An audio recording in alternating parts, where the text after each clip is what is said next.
mtu aende kushiriki ibada sasa huyo shetani. Na ukiona mtu yote analani ile iftari shetani. Anaolani ibilisi. Analani mpaka ibada. Sasa mtu analani ibada kwa sababu ya interest zako. Sisi hatuwezi kukusaidia, tunakuacha kama ulivyo. Tuanze hapa. Watu wengi kila ambacho anakifanya Jean Charles Ahoua umeanza kumtabiria MVP akiwa na goli 12 mpaka sasa hivi akiwa ndio top scorer.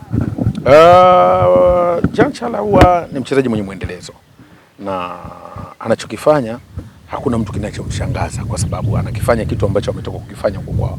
Huko kwao msimu uliopita alishiriki goli 21.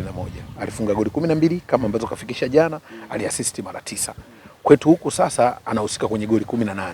Kaassist mara 6, kafunga goli 12. Na bado michezo inaendelea. Wakati kule ndo alimaliza ligi. Kwa hivyo kudhani anaweza kufanya makubwa zaidi msimu huu hakuna mtu anayehofia kuona hicho. Kwa sababu sasa hivi ndio mchezaji ambaye anahusika kwenye goli nyingi na kafunga goli nyingi ndani ya ligi.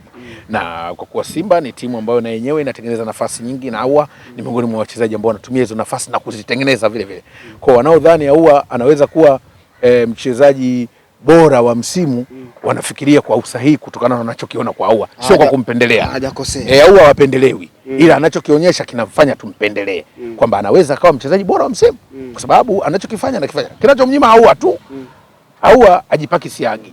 Ajipaki siagi. Siagi kwamba yule mchezaji ambaye anaonekana anafanya mambo mengi binafsi, yeye anacheza kwa faida ya timu. Ahoua ajipaki siagi.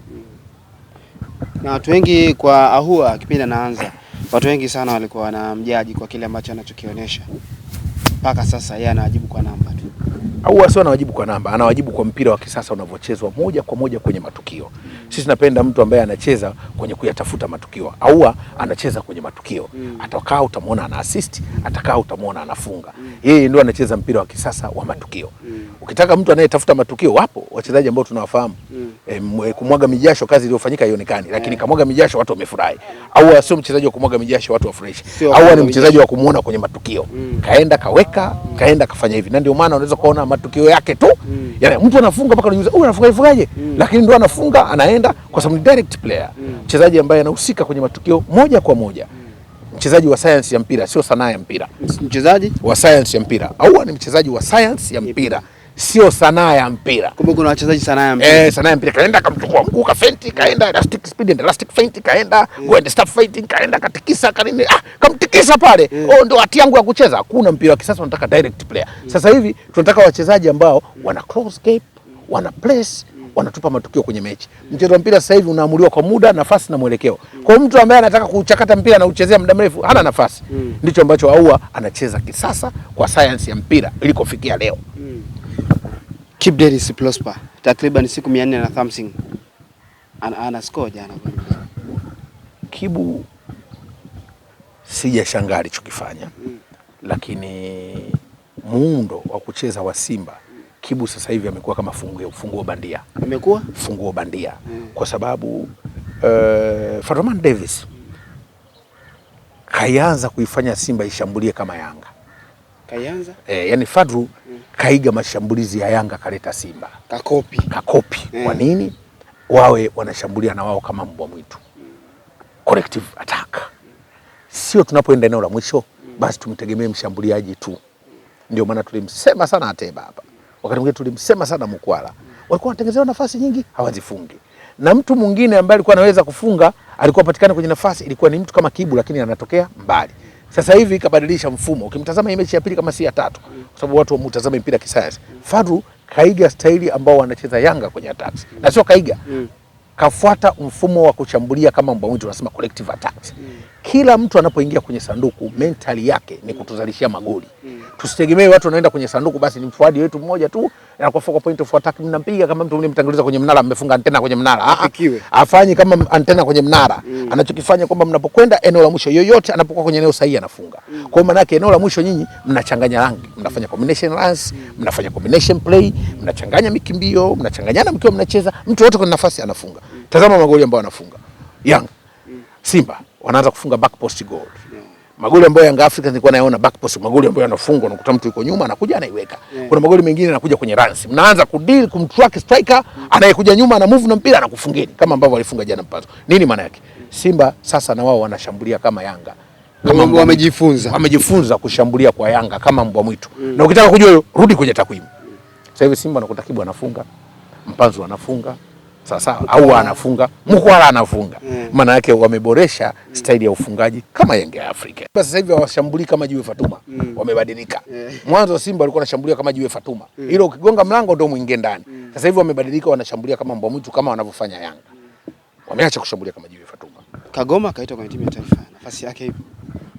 Nadhani kuitwa timu ya taifa ya Kongo ila ugeni. Nafasi yake Kongo wana watu Kagoma. Kagoma huyo kwetu. Kagoma kwetu. Unifikirie unasema nini Ngoma. Kagoma. Kagoma timu ya taifa national team.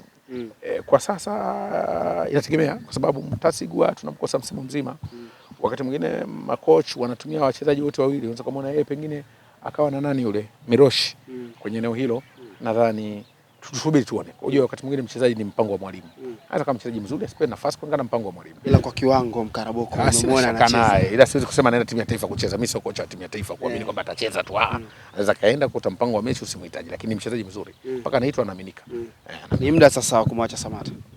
Hapana, Samata endelee na maisha yake. Samata nadhani atakuwa na dharura. Kwa fomu aliyokuwa nayo sasa siku za hivi karibuni huko anakocheza na bado taifa letu tunahitaji exposure yake.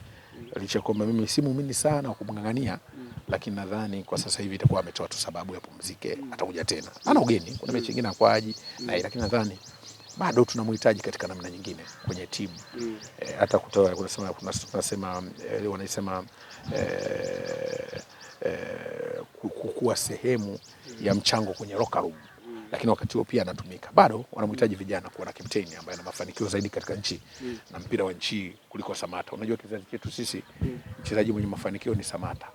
Kizazi chetu sisi hapa. Ni Samata. Pengine kwa sasa hivi ligi yetu imekuwa ni ligi bora namba 6 kwa bora barani Afrika. Pengine hatuwezi kutengeneza vijana sasa. Kwenye eneo gani sasa? Kwenye eneo la kusaidia national team. Sasa vijana wanatengenezwa na nani? Mpira unatengenezwa kwenye vilabu wala sio TFF. Ni Tanzania tu tunataka tu TFF sio na academy sio nani vilabu. Isimamiwe sera nzuri, vilabu vijikite kujaribu kutengeneza timu. Na sio vilabu vyote. Vipo vilabu vinakuwa maarufu kwa ajili ya kujikita sana kuweka soka ambazo zinakuwa ni feeder club. Viwekeze huko. Academy ni mitaani huko. Watu wawekeze kwenye mpira. Unajua mpira sio si serikali peke yake. Wadau wengi wawekeze kwenye mpira. Zianzishwe center, sports center. Sio lazima ziwe academy, sports centers ambazo zinakwenda zinasaidia. Kuna walimu ambao wana weledi, wana morali. Na wazazi hawana shida wa Tanzania. Washaanza kujua faida ya mpira. Kwa kuwekezwe. Sasa kuwekezwa sio kama uwekezaji upo na wazazi wana mwamko wazazi. Mimi napata nafasi. Mimi ni mwalimu nishakuwa na kituo najua. Namna wazazi ambao wanashiriki. Napenda sana kutoa ushirikiano kwa watoto wao. Nishakuwa na kituo watoto zaidi ya 100. Nao na train na nini na experience ya kituo ndaganyi chochote. Experience ya kituo. Na nishakuwa na kituo na kituo na narudisha tena kituo kikubwa ambacho sasa tunakifikiria kuwa hata complex baadaye kwa mpango mwingine. Kwa nini kusaidia wazazi? Wazazi wako tayari talent za watoto wao. Ila mifumo yetu inakuwa inafanya mazingira ya wazazi kuwa migumu. Tuanze hata mifumo ya elimu.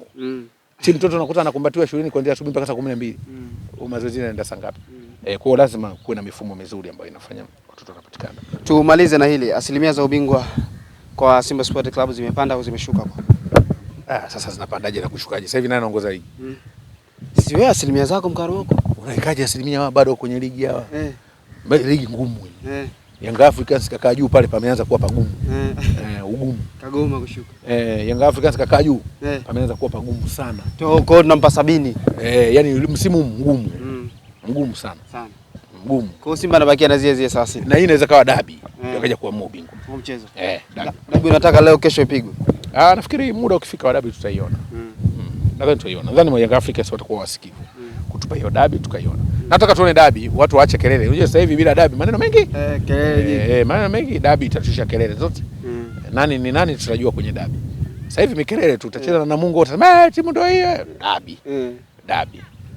Kelele zitaisha zote. Kwenye dabi. Okay, shukrani. Shukrani pia.